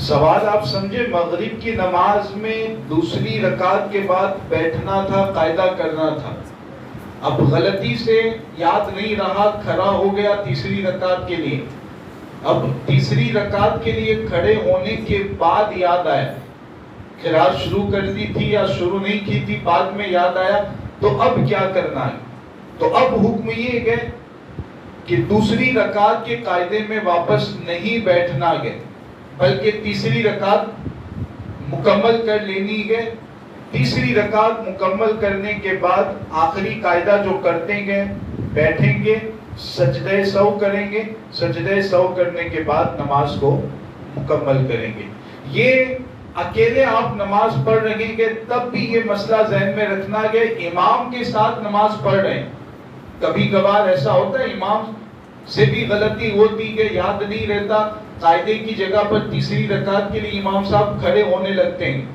تو اس صورت میں آپ کو لقمہ دینے کی اور اللہ اکبر کہہ کر امام کو یاد دلانے کی اجازت کب تک رہتی ہے جب تک کہ امام صاحب مکمل سیدھا کھڑے نہیں ہوئے گے تب تک اجازت ہے اگر امام صاحب مکمل سیدھے کھڑے ہو چکے ہیں تو اب لقمہ دینے کی اور اللہ اکبر کہہ کر یاد دلانے کی اجازت نہیں ہے اگر کوئی لقمہ دے گا ایسی کنڈیشن میں تو اس کی نماز ٹوٹ جائے گی امام صاحب اگر اس کا لقمہ لیں گے اور بیٹھ جائیں گے تو امام کی بھی نماز ٹوٹے گی سب کی نماز فاسد ہو جائے گی تو امام اگر مکمل کھڑے ہو چکے ہیں تو اب لقمہ نہیں دینا ہے کیا کرنا ہے آپ کو بھی کھڑے ہو جانا ہے امام کے ساتھ نماز مکمل کرنی ہے آخر میں سجدہ سہو کر لیں گے اس سے نماز مکمل ہو جائے گی سنت کے حوالے سے یہ کہ اگر تیسری رکعت کا سجدہ بھی کر لیا ہے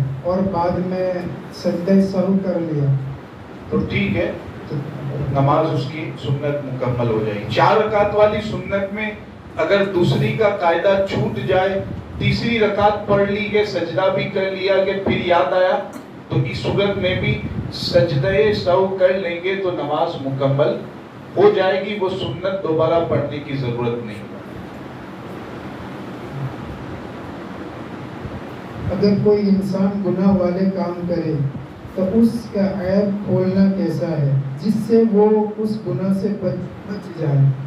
اچھی نیت کے ساتھ اگر اس کے گناہ کو بیان کرتا ہے کسی کے سامنے جیسے مثال کے طور پر کوئی گناہ کر رہا ہے کہ آپ نے جان لیا کہ فلاں بندہ یہ گناہ کرتا ہے اب آپ سید صاحب قبلہ کے پاس آ کر کے بیان کرتے ہیں آپ کو معلوم ہے کہ سید صاحب کو جیسے ہی پتا چلے گا سید صاحب اس کو بلا کر کے سمجھائیں گے اور سمجھائیں گے تو وہ سمجھ جائے گا, اس گناہ سے بچے گا.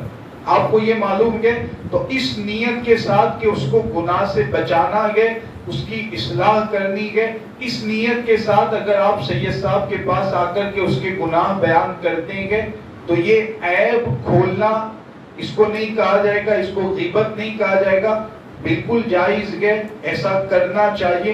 اصلاح کی نیت سے ایسا ضرور کریں. البتہ اگر ایسی کوئی نیت نہیں ہے, بس عیب لوگوں کے سامنے ظاہر کرنا مقصود ہے, گناہ ظاہر کرنا مقصود ہے, تو ایسا کرنا جائز نہیں ہے.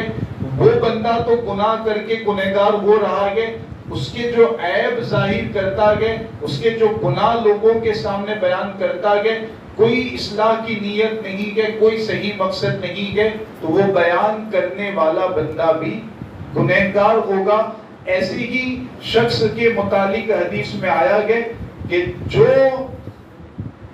کسی مسلمان کے عیب پر پردہ ڈالتا ہے, کسی مسلمان کے عیب پر پردہ ڈالتا ہے, تو اللہ تبارک و تعالی کل بروز قیامت اس کے گناہوں پر پردہ ڈال دے گا, یعنی اس کے گناہوں کو معاف فرما دے گا.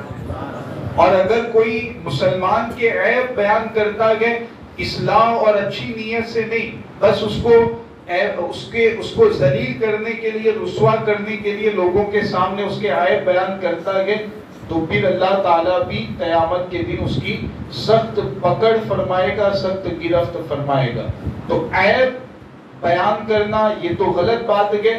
اصلاح کی نیت سے کسی کے سامنے گناہوں کا ذکر کرتے ہیں, اچھی بات, اچھی نیت کے ساتھ گئے تو اس کی اجازت رہے گی. جو شخص داڑھی کترواتے ہیں, ایک مٹھ سے کم رکھتے ہیں, ان کے پیچھے نماز پڑھنا کیسا, اگر وہ نماز پڑھائے تو؟ اجازت نہیں ہے, ایسے بندے کے پیچھے نماز نہیں پڑھ سکتے. کیا اندھیرے میں نماز پڑھ سکتے ہیں؟ اندھیرا ہو یا اجالا, نماز سے اس کا کوئی تعلق نہیں ہے. اندھیرے میں بھی, جیسے فجر کی نماز ہمارے یہاں عام طور پر اندھیرے میں ادا کی جاتی ہے, یعنی لائٹ وغیرہ بند کر دیتے ہیں, تھوڑی سی روشنی باقی رکھتے ہیں, تو ٹھیک ہے کریں گے ایسا, تو نماز پر کوئی اسے اثر نہیں پڑے گا, پڑھ سکتے ہیں, نماز اس صورت میں بھی ہو جائے گی.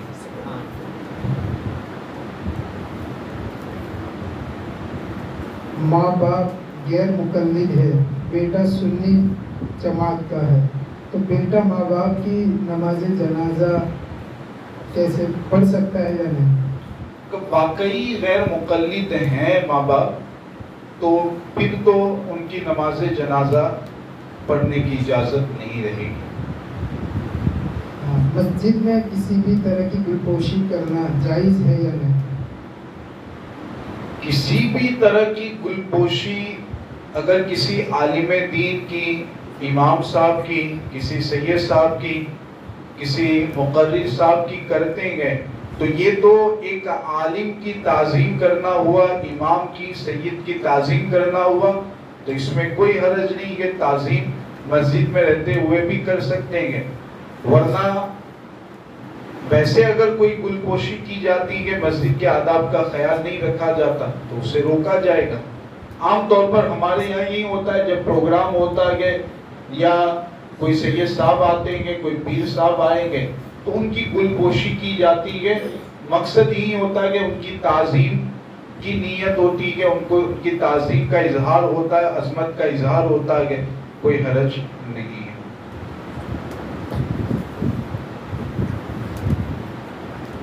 بغیر نماز پڑھنے والا, اس نے کبھی نہ روزہ رکھا, نہ کوئی عبادت کی, نہ حج, نہ عمرہ, نہ زندگی میں اعتکاف, نہ ہی کوئی کام اچھا کیا,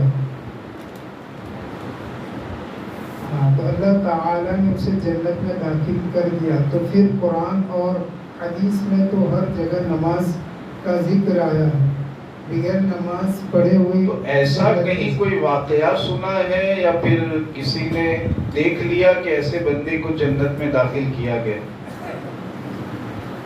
اب کوئی واقعہ سنا ہو تو بتائے, وہ واقعے کے آگے پیچھے سے دیکھ کر کے آپ کو سمجھایا جائے کہ کیا مطلب ہے اس کا. اور اگر کسی نے دیکھ لیا تو وہ بھی بتائیں. یہ سوال کا کیا مطلب ہوتا ہے؟ اللہ تبارک و تعالی اگر چاہے، قرآن میں جو اصول اور ضابطہ بیان کیا اللہ تعالیٰ نے، ان اللہ لا یغفر ان یشرک بہ ویغفر ما دون ذلک، یہ اللہ تعالیٰ نے ضابطہ بیان کیا کہ اللہ کے ساتھ اگر کوئی شرک کرتا گئے، اگر کوئی کفر کرتا گئے، کفر کی حالت میں مرتا گئے، تو ایسے بندے کی کبھی بھی بخشش نہیں ہوتی ہے، ایسا انسان کبھی بھی جنت میں داخل نہیں ہو سکتا۔ اللہ تعالیٰ نے یہ ضابطہ بیان کر دیا ہے۔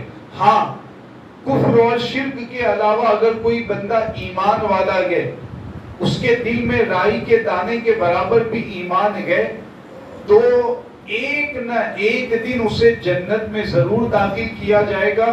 یہ الگ بات ہے کہ اگر اس کے گناہ گئے، اللہ تعالیٰ چاہے تو ان گناہوں کی سزا کے طور پر اسے جہنم میں داخل کر سکتا ہے، چاہے تو اللہ گناہوں کے ہونے کے باوجود اپنے حبیب علیہ السلام کی شفاعت سے، یا اپنے مقبول بندوں میں سے کسی بندے کی شفاعت سے، یا اپنے فضل سے، اپنے کرم سے اس کے گناہ کو معاف کر کے سیدھے بھی اللہ تعالیٰ اس کو جنت میں داخل کر سکتا ہے، گناہوں کی سزا کے طور پر جہنم میں بھی داخل کر سکتا ہے۔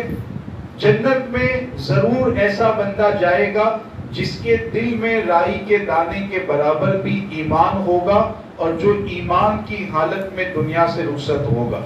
تو یہ جو سوال کیا گیا، اگر ایسا بندہ مومن گئے تو نمازیں نہیں پڑھی، زکوٰۃ نہیں دی، اچھے کام نہیں کیے گئے، تو ان گناہوں کی سزا اللہ چاہے تو دے سکتا ہے، اللہ چاہے تو معاف بھی کر سکتا ہے۔ ہم یقین کے ساتھ نہ یہ کہہ سکتے ہیں کہ اللہ معاف کر دے گا، نہ یہ کہہ سکتے ہیں کہ اللہ سزا دے گا۔ اللہ کے ذمہ، اللہ تعالیٰ جیسا چاہے گا، اس کی مشیت جو ہوگی ویسا وہ کرے گا۔ ایمان کی حالت میں اگر کوئی دنیا سے رخصت ہوتا ہے تو ایک نہ ایک دن جنت میں ضرور جائے گا، گناہوں کی سزا بھگت کر، یا پھر اللہ کے فضل سے ڈائریکٹ جنت میں جائے۔ دونوں صورتیں ممکن ہیں۔ زکوٰۃ کے اصلی حقدار کون ہیں؟ کیا صورت؟ رشتہ دار میں زکوٰۃ کسے دے سکتے ہیں؟ جو شرعی طور پر فقیر گئے، شرعی طور پر فقیر کس کو کہتے ہیں؟ نصاب کے برابر مال کا جو مالک نہیں ہے، مالک نصاب جو نہیں ہے، شرعی فقیر اس کو کہا جاتا ہے۔ زکوٰۃ کا ایسا بندہ حقدار ہوتا ہے کہ ایسے کو زکوٰۃ دے سکتے ہیں۔ رشتہ داروں میں کس کو زکوٰۃ دے سکتے ہیں، کس کو نہیں دے سکتے ہیں؟ تو اپنی جو اصل ہے، اپنے والد، دادا، والدہ، نانی، نانا، یہ اوپر تک جو اپنی اصل ہے، جن کی ہم اولاد ہے اور جو ہماری اولاد ہے، ان رشتہ داروں کو زکوٰۃ نہیں دے سکتے۔ بیٹا، بیٹی، پوتا، پوتی، نواسا، نواسی، نیچے تک ان کو زکوٰۃ نہیں دے سکتے۔ شوہر اپنی بیوی کو، بیوی اپنے شوہر کو زکوٰۃ نہیں دے سکتی، اور جو آل رسول ہے ان کو زکوٰۃ نہیں دے سکتے۔ ان کے علاوہ جو بھی رشتہ دار ہیں، سگے بھائی، سگی بہن، سگے چچا، سگی پھوپھی، سگے خالو، سگے ماموں، جو بھی رشتہ دار ہیں شرعی طور پر زکوٰۃ لینے کے حقدار ہیں، تو انہیں زکوٰۃ دے سکتے ہیں۔ بس یہ رشتہ دار جن کی ہم اولاد ہیں اور جو ہماری اولاد ہے، اور ہسبینڈ وائف آپس میں ایک دوسرے کو نہیں دے سکتے، باقی جو رشتہ دار ہیں ان کو زکوٰۃ دی جا سکتی اگر شرعاً وہ زکوٰۃ لینے کے حقدار ہوں تو۔ کیا مرد کے لیے سونا چاندی پہننا جائز ہے؟ سونا چاندی مرد کے لیے جائز نہیں ہے۔ چاندی کی ایک انگوٹھی، وہ بھی اس میں کتنی چاندی لگی ہو، 4.25 گرام سے کم، 4.25 گرام سے کم چاندی لگی ہے، ایسی چاندی کی انگوٹھی جس میں ایک نگینہ ہو، اس طرح کی انگوٹھی چاندی کی مرد کے لیے جائز ہے۔ اس کے علاوہ چاندی کا کوئی اور زیور پہننا، سونے کا کوئی اور زیور پہننا مرد کے لیے جائز نہیں ہے۔ صرف آخری سوال ہے، اگر عشاء کی نماز چھوٹ گئی ہو اور تراویح کی نماز چالو ہو گئی ہو تو تراویح میں شامل ہو جائے یا پہلے عشاء کی نماز ادا کرے؟ تراویح کی نماز کا وقت کب شروع ہوتا ہے؟ یہ یاد رکھیں کہ عشاء کی نماز پڑھنے کے بعد ہی تراویح کا وقت شروع ہوتا ہے. تو آپ اگر عشاء کی نماز آپ نے ادا نہیں کی ہے تو پہلے الگ سے مسجد کے کسی کونے میں آپ عشاء کی نماز پڑھ لیں, اس کے بعد پھر تراویح کی نماز میں شامل ہوں. عشاء کی نماز پڑھے بغیر تراویح پڑھیں گے تو وہ تراویح کی نماز صحیح نہیں ہوگی. اور کوئی سوال ہے کسی؟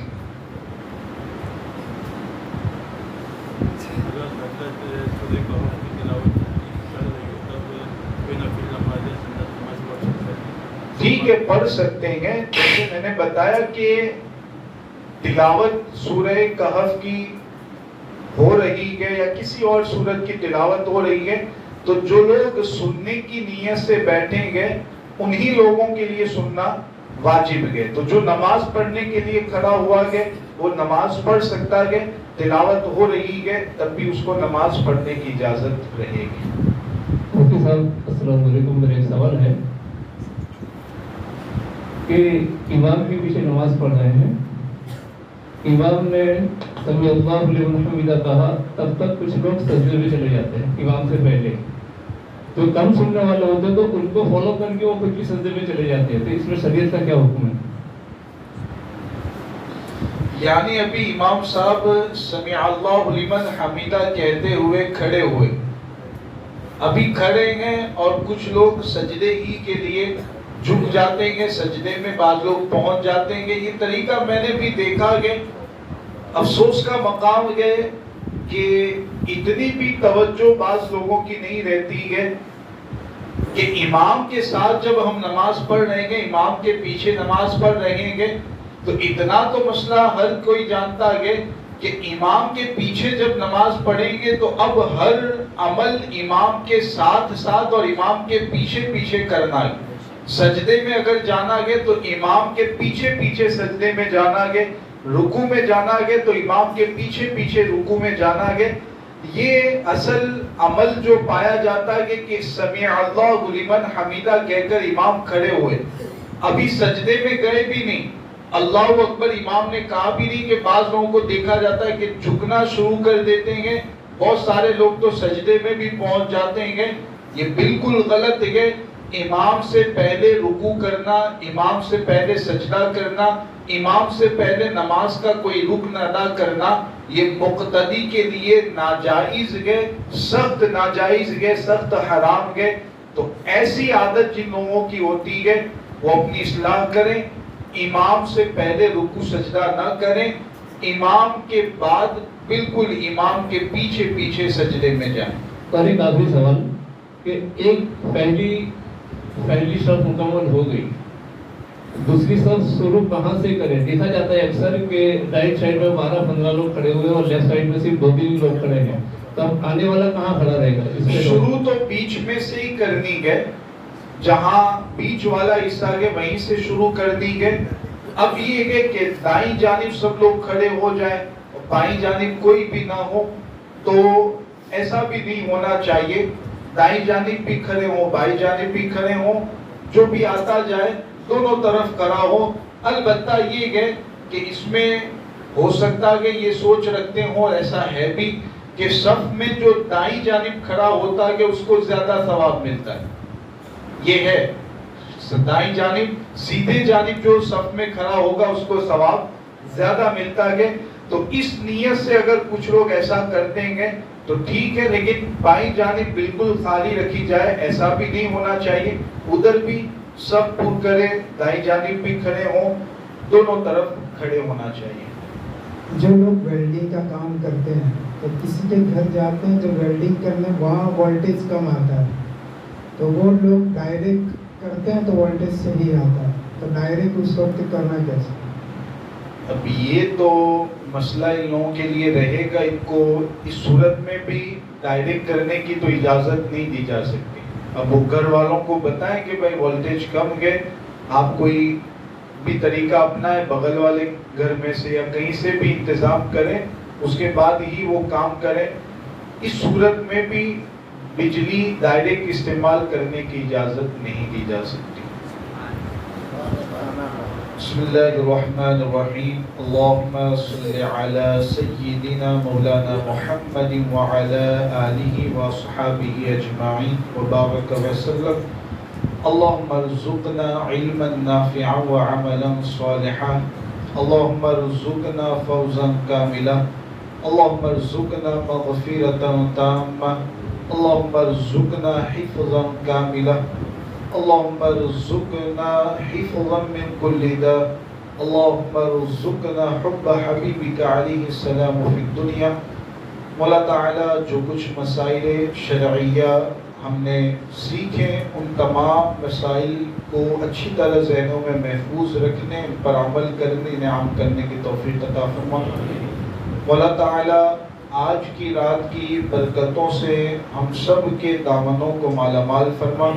مولا تعالیٰ آج کی رات کی برکتیں ہم سب کو عطا فرما. رمضان کے مہینے کی برکتیں ہم سب کو عطا فرما. مولا تعالیٰ رمضان کے مہینے کو اور رمضان کے علاوہ باقی 11 مہینوں کو تیری عبادت کرتے ہوئے گزارنے کی توفیق عطا فرما. گناہوں سے بچ کر نیکیوں سے قریب ہو کر زندگی گزارنے کی توفیق عطا فرما. نمازوں کی پابندی کرنے تلاوت قرآن کی پابندی کرنے کی توفیق عطا فرما. اللهم ربنا تقبل منا انك انت السميع العليم وتب علينا انك انت التواب الرحيم. وصلى الله تعالى على خير خلقه محمد وعلى آله وصحابه أجمعين برحمتك يا أرحم الراحمين.